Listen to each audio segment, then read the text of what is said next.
अस्सलाम वालेकुम। मैं इमदाद शुमरो। नवाज़ शरीफ साहब लंदन में बहुत ज़्यादा मसरूफ़ हैं और वहाँ पर उनकी मुलाकातें भी हैं, पार्टी के रहनुमाओं से मुशावरतें भी चल रही हैं और वो वापस आने के मुतल्लिक भी अब बता चुके हुए हैं कि वो कब वापस आएंगे। मुख्तलिफ़ तारीखें दी गई थी। वो जो मुस्लिम लीग नून के रहनुमा हैं जावेद लतीफ़ साहब, उन्होंने वो जो इन दिनों वो कह दें कि आजकल के बागी जावेद हाशमी साहब, उन्होंने तारीख दी थी कि नवाज़ शरीफ साहब जो हैं वो आएंगे दिसंबर में। बार बार वो तारीख दे रहे थे और उस पर मरीम नवाज़ साहबा का ऑफिशियल स्टेटमेंट भी आ गया, लेकिन उन्होंने कहा नहीं, मैं ठीक कह रहा हूँ, नवाज़ शरीफ साहब आएंगे दिसंबर में। लेकिन अब ये सारे इम्कानात नहीं हैं उनके आने के, करीब करीब आने के। बल्कि राना सनाउल्लाह साहब ने तो ये भी कहा था कि जब चलेगा लॉन्ग मार्च इस्लामाबाद की तरफ तो नवाज़ शरीफ साहब जो है इस्लामाबाद में हो सकता है कि लॉन्ग मार्च में इस्लामाबाद आकर लीड करें लॉन्ग मार्च को। मैंने गुजारिश की थी आपको कई बार कि मियाँ नवाज़ शरीफ साहब लंदन में बैठे हैं, तैयार बैठे हैं, बिल्कुल जिस तरह बंदा स्टेशन पर बैठा होता है ना, जो सामान पैक करके और अपनी गाड़ी के आने का इंतज़ार कर रहा होता है, तो उस तरह वो तैयार बैठे हुए अपने घर में। हर चीज़ उनकी रेडी पड़ी हुई है कि किसी भी वक्त इशारा आ जाएगा। इशारा सियासी, इशारा इस्टेब्लिशमेंट से, इशारा हुकूमत के जाने का, काफ़ी तरह अलग अलग इशारे हैं। तो वो जैसे उनको इशारा होगा तो वो पाकिस्तान आ जाएंगे। तो मैंने ये गुजारिश की थी कि वो बैठे तैयार हुए हैं लेकिन इशारे के मुंतज़िर हैं। वो इशारा क्या है?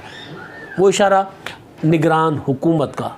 अब कहा जा रहा है कि जनाब नवाज़ शरीफ साहब ने कहा है कि वो दिसंबर वगैरह में आने की कोई बात नहीं है।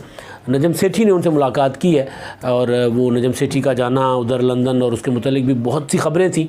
और ख़बरें तो खैर, जहांगीर तरीन साहब दुबई जाते हैं तो भी ख़बर होती है, जहांगीर तरीन साहब लंदन जाते हैं तो भी ख़बर होती है। नजम सेठी साहब गए और नजम सेठी साहब का एक शेड्यूल था, मुलाकात थी नवाज़ शरीफ साहब से, तो इस वजह से उस मुलाकात को इंतहाई अहमियत दी गई। और नजम सेठी ज़ाहिर है वो नवाज़ शरीफ साहब के करीब भी हैं और उसके अलावा वो इसमें उनकी पाकिस्तान की सियासत में उनकी अमल दखल उनका बहुत अहम है।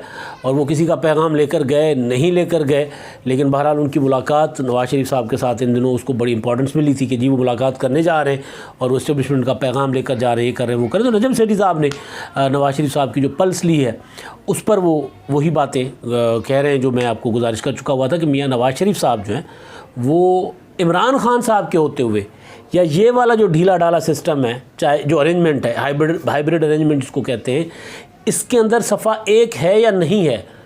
मतलब ये अरेंजमेंट जो हाइब्रिड है ये ढीला ढाला हो चुका हुआ है, इसमें दूर तक दरारें नज़र आ रही हैं, इसमें इख्तलाफात हैं, इसमें बहुत कुछ खींचातानी है, इसमें नोटिफिकेशन के मामले को लेकर बहुत ज़्यादा लड़ाई झगड़ा हो गया, गड़बड़ हुई, तरह तरह की ख़बरें आई कि 3 नाम आ गए हैं जी, नामों पर इंटरव्यूज़ होंगे 3 जर्नल्स के। फिर कहा गया कि नहीं कोई नाम नहीं आया और फिर वज़ीर आज़म इमरान खान साहब ने कहा कि नहीं जी मैंने तो इंटरव्यूज़ किए हैं। वज़ीर आज़म हाउस से जो ट्वीट किया गया कि उन्होंने जनाब प्रॉपर इंटरव्यू किए, उनको जो नाम समरी भेजी गई थी वज़ारत दिफ़ा की तरफ से उस पर उन्होंने इंटरव्यूज़ करके फिर 20 नवंबर के लिए का नोटिफिकेशन किया उनकी ज्वाइनिंग का या पोस्टिंग का, general lieutenant general Nadeem Anjum साहब का। तो ये जो सारा मामला है, सारे मामले, सारी खींचातानी और ये जो लड़ाई झगड़ा तो नहीं कहते लेकिन तलखियाँ जो थी, उस सारे कुछ के बावजूद नवाज़ शरीफ साहब पाकिस्तान आने का रिस्क नहीं लेंगे।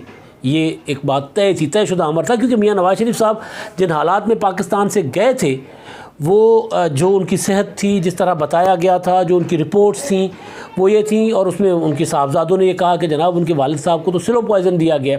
मरीम नवाज़ साहबा ने PDM के इत्तेहाद के अंदर खड़े होकर तगड़ी आवाज़ में कहा कि जी ये तो कैसे हो सकता है, मैं अपने वालिद साहब को यहाँ पर बुलाकर वापस उनके कातिलों के हवाले नहीं कर सकती। जब लॉन्ग मार्च की बात हुई थी 16 मार्च को जो इजलास हुआ था, जो इजलास PDM के टूटने की वजह बना था, तो उसमें यही कहा गया था ना कि जी मियाँ नवाज़ शरीफ साहब ने कहा था कि कोई हमारा कांधा इस्तेमाल करके अगर इक़्तिदार में आना चाहता है तो भूल जाए हम अब इक़्तिदार की सियासत नहीं करते। तो उस पर आसिफ ज़रदारी साहब ने कहा था कि जी मियाँ साहब यहाँ 2 जमातें हैं जो इक़्तिदार में आ सकती हैं PDM के अंदर, जो लीड करेंगी इक़्तिदारी, जो इत्तेहादी हुकूमत बनेगी या ख़ुद हुकूमत बनाएंगी, वो एक आपकी जमात है, दूसरी मेरी जमात है। आप ये बात करके बराह रास्त मेरे ऊपर इल्ज़ाम लगा रहे हैं कि मैं कोई इत्तेहादियों का कांधा इस्तेमाल कर रहा हूँ या मैं फ़ायदा लेना चाहता हूँ। तो हम तो यहाँ बैठकर जेलें काट रहे हैं, आप लंदन में बैठे हुए हैं। तो अगर आपको चाहते हैं कि कोई बहुत बड़ी तहरीक हो, चले तो आएँ, बिस्मिल्लाह करें, पाकिस्तान आएँ। फिर सब सड़कों पर होते हैं तो सब सड़कों पर हैं, सब जेलों में जाते हैं तो सब जेलों में जेल जाते हैं। तो जिस पर मरीम नवाज़ साहबा ने कहा था कि जी मेरे वालिद साहब जो है उनकी जान को ख़तरा है, मैं उनको पाकिस्तान लाकर उनके कातिलों के हवाले नहीं करूँगी, जिसमें ज़ाहिर है फिर वो तलखी हुई थी आसिफ जरदारी साहब की, मियाँ साहब की और मरीम नवाज़ साहबा की। तो ये वो वाले जो हालात थे जिसमें वो यहाँ से चले गए थे। तो इन हालात में ज़ाहिर हुकुम अभी नवाज़ शरीफ साहब के हक़ में 100% साजगार मामला तो नहीं है। अभी तक वो सज़ा याफ्ता हैं, अभी तक वो अदालतों से मफरूर हैं, अभी तक उनको इश्तिहारी करार दिया हुआ है, पाकिस्तान में उनकी प्रॉपर्टीज़ तक नीलाम हो रही हैं, पिछले दिनों हुई। तो वो और अदालतें उनकी अपील नहीं सुन रही, मरीम नवाज़ साहबा की अपील सुन रही हैं। वो अपील, जिस अपील में उन्होंने मुतफ़र्रिक़ दरख्वास्त दायर करके जनरल फैज़ हमीद साहब को सिंगल आउट करके उस पर इल्ज़ाम लगाया कि जनाब शौकत सिद्दीकी साहब के बकौल कि ये जस्टिस शौकत सिद्दीकी साहब कि ये हमारे मुकदमात को मैनेज करवा रहे थे, फोर्स कर रहे थे, जजेस अपनी मर्ज़ी के लगवा रहे थे, सज़ाएँ दिलवा रहे थे, और ये कह रहे थे कि जनाब अगर आपने अपील सुनी नवाज़ शरीफ साहब की और उनकी ज़मानत मंजूर कर ली तो हमारी 2 साल की मेहनत जो है वो ज़ाया हो जाएगी। तो ये सारे इल्ज़ामात उस वक्त उन्होंने अपनी उस दरख्वास्त का हिस्सा बना लिया हुआ है, मुतफ़र्रिक़ दरख्वास्त में पिटीशन का। तो वो नवाज़ शरीफ साहब उनकी अदालत ज़ाहिर है वो, क्योंकि अदालत जब तक पेश नहीं होंगे तब, क्योंकि मफरूर उनका स्टेटस है, अभी इश्तिहारी है, तो जब तक वो पेश नहीं होते तो उनकी तो कोई दरख्वास्त नहीं सुनी जाएगी। लेकिन अगर यहाँ पर इमरान खान साहब की हुकूमत है और वो अभी तक सज़ा याफ्ता हैं, या इमरान खान साहब की हुकूमत नहीं भी है लेकिन सिस्टम रिजीम जो है वो नवाज़ शरीफ साहब के हक़ में नहीं है, तो नवाज़ शरीफ साहब नहीं आएंगे। ये मैंने गुजारिश की थी कि मियाँ साहब यहाँ पर पता नहीं किस तरह उनको शहबाज शरीफ साहब ने, मरीम नवाज़ साहबा ने तो मतलब वो एक सियासी बंदा खामोश रहे, चुप करे, हालात पर बात ना करे, सूरत हाल को देखता और अंदर ही अंदर कुड़ता रहे कि क्या हो रहा है, मुखालफिन तरह तरह के इल्ज़ाम लगा रहे हों, चुप बैठे हों, इत्तेहादी कहें कि जनाब फिर आपका ट्विटर वो है वो खामोश हो गया, आपका ट्विटर, आप चुप हो गए। तो इस तरह के जब इल्ज़ामात लगे और ऐसे इल्ज़ामात का कोई जवाब भी सियासी बंदा ना दे सके तो ये पापड़ बेलने से बहुत बड़ी वो होती है, एक तल्ख़ और वो घड़ी होती है, लम्हा होता है या हालात होते हैं जो मरीम नवाज़ साहबा ने गुजारे, सियासी हवाले से मैं कह रहा हूँ। तो उन्होंने वो करके सारा कुछ, खामोशी, मियाँ साहब भी चुप, मरीम नवाज़ साहबा भी चुप, ये सारा कुछ करके चले गए थे बाहर। तो उसके इसलिए नहीं गए थे कि ये हुकूमत होगी तो हम वापस आएंगे। वो जो अदालत में गारंटी थी, वो गारंटी तो वो जाते ही कह दिया गया था कि जी नहीं, वो तो जब तक डॉक्टर्स नहीं कहेंगे तो वापस नहीं आएंगे। तो डॉक्टर्स, मैंने कहा था, एक लंदन वाले डॉक्टर हैं, एक रावलपिंडी वाले डॉक्टर हैं। तो जब तक रावलपिंडी वाले डॉक्टर नहीं कहते, रावलपिंडी वाले डॉक्टरों ने थोड़ा थोड़ा मियाँ नवाज़ शरीफ साहब को ज़रा वो क्या कहते हैं, उनको हौसला देना शुरू किया कि नहीं आपकी बारी आ सकती है, आप वापस आ सकते हैं। वो ये जो सफ़ा जब एक नहीं रहा तो वहाँ से इसी तरह के सिग्नल हो रहे हैं मियाँ साहब को। तो इस तरह की बातें भी चल रही थी कि जी मियाँ साहब के साथ राब्ते हैं इस्टेब्लिशमेंट के, नजम सेठी साहब के बकौल के जी वो मियाँ वो कह रहे मेरे कोई राब्ते नहीं है। ऐसा होता नहीं है, राब्ते हैं। राब्ते तब भी थे जब वो जेल में थे, राब्ते तब भी थे जब वो बाहर गए, राब्ते तब भी थे जब इमरान खान साहब की हुकूमत को अभी 1 साल नहीं हुआ था और कहा गया था कि जनाब आप शायद खाकान अब्बासी हमें दे दें, हम उनको वज़ीर आज़म बना देते हैं और इन हाउस तब्दीली लाते, ये हमसे नहीं चल रहे। उन्होंने इनकार कर दिया। फिर शहबाज शरीफ साहब को वज़ीर आज़म बनाने की ऑफ़र आई, वो भी मियाँ, तो राब्ते तो हैं मुख्तलिफ़ शक्लों में, और राब्ते थे तो मियाँ नवाज़ शरीफ साहब यहाँ से जेल से बाहर गए थे ज़ाहिर है। और उसके बाद मरीम नवाज़ साहबा ने जाना था, उनको नहीं जाने दिया गया था। और वो जो गारंटियर थे उन्होंने इमरान खान साहब को ये कहा कि जी ठीक है, बाहर आप नहीं जाने दे रहे लेकिन इनको गिरफ़्तार आप नहीं कर सकते, तो गिरफ़्तार नहीं हुई। शहबाज शरीफ साहब को बाहर जाना था, शहबाज शरीफ साहब को इमरान खान साहब ने रोक दिया, कोई भेजना चाह रहा था, कोई रोकना चाह रहा था। तो राब्ते तो पुराने हैं। तो नजम सेठी साहब को उन्होंने तो कहा कि नहीं जी मेरे कोई राब्ते नहीं है, लेकिन राब्ते उनके पुराने हैं। असल चीज़ जो है वो ये है कि मियाँ नवाज़ शरीफ साहब देख रहे हैं, तेल देखो, तेल की धार देखो। बहुत पुराने सियासतदान हैं और बहुत मंझे हुए सियासतदान हैं, 3 बार के प्राइम मिनिस्टर हैं।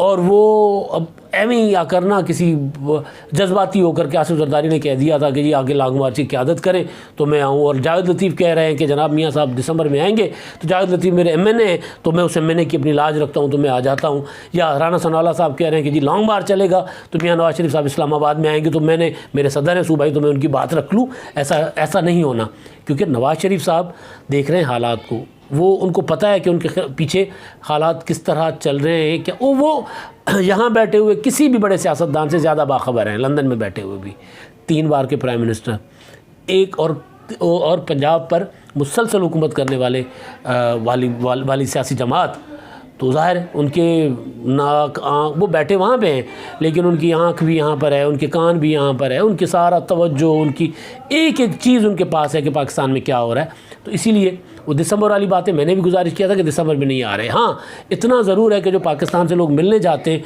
उनको मियाँ साहब कहते हैं कि जी मैं तैयार बैठा हूँ, मैंने आना है वापस, लेकिन हालात मेरे हक़ में हों। अब ये ख़बर है कि जी निगरान सेटअप जब बनेगा तो नवाज शरीफ साहब वापस आ जाएंगे। अब निगरान सेटअप इमरान खान साहब अभी हुकूमत तोड़कर, अपनी असम्बलियाँ तोड़कर अभी निगरान सेटअप बनाते तो भी नवाज शरीफ साहब आ जाएंगे। इमरान खान साहब अगर तो अपनी मुद्दत पूरी करके निगरान सेटअप बनाते हैं तो मियाँ नवाज शरीफ साहब आएंगे। तो वो अब निगरान सेटअप वाली बात क्लियर हो गई है कि जी इमरान खान साहब के वज़ीर आज़म होते हुए मियाँ नवाज शरीफ साहब नहीं आएंगे, क्योंकि एक उनको पता है कि इमरान खान साहब सारा कुछ तबाह कर देगा, बर्बाद कर देंगे कुछ भी, लेकिन नवाज शरीफ साहब को जेल से बाहर नहीं रहने देंगे जब तक वो वज़ीर आज़म है। देखिए ना, वो इमरान खान साहब, मसला ये है कि वो जो DGI वाले नोटिफिकेशन के मामले पर इख्तलाफ हुआ, उस पर जो सफ़ा एक नहीं रहा, सारा तासुर अपनी जगह आता रहा, लेकिन इमरान खान साहब ने किया वो, टाइमिंग के हवाले से मैं बात करूँ, किया वो जो वो चाहते थे।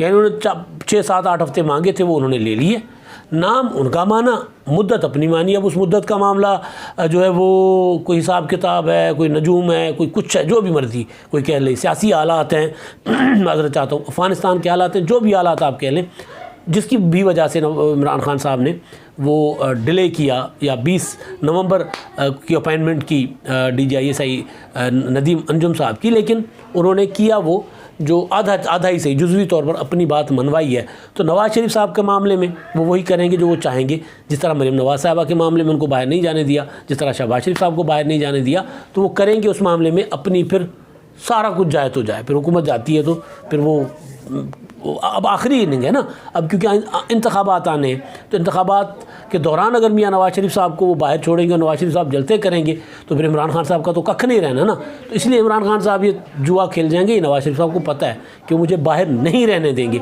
इसलिए मियाँ नवाज शरीफ साहब जो हैं वो मुंतज़िर हैं कि ये हुकूमत जाए तो फिर आऊँ, फिर चाहे जितने मर्ज़ी लॉन्ग मार्च हों, चाहे जितने मर्ज़ी धरने हों, चाहे जितने मर्ज़ी सफ़े फट जाएँ, फिर टेपे लगे फिर पट जाए, फिर टेपे लगे फिर पट जाए, मियाँ साहब नहीं आएंगे इमरान खान साहब के होते हुए। अब तक के लिए इतना ही। अल्लाह हाफ़िज़।